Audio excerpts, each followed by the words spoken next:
Batay sa psychological assessment kay Davao City Mayor Rodrigo Duterte noong taong 2000 na naging basihan ng annulment ng pagsasama nila ng kanyang unang asawang si Elizabeth Zimmerman, hindi siya kadalasan nagsisisi sa kanyang mga naggagawa.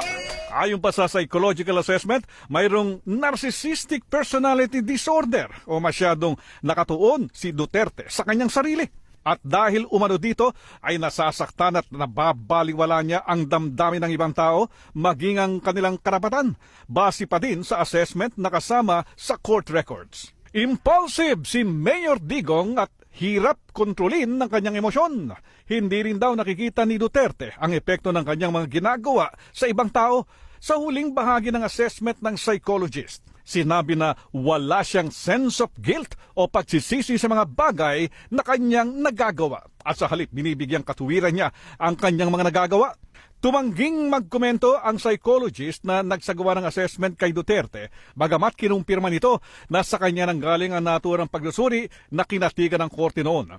Pero nilinaw ng psychologist na si Natividad Dayan, kadalasan ng rason ang psychological incapacity sa paghihiwalay ng mag-asawa. Ayaw ding magkomento si Mayor Digong tungkol dito. I will not answer the question. Hindi nyo na ako bibigyan ng... That is between me and Elizabeth.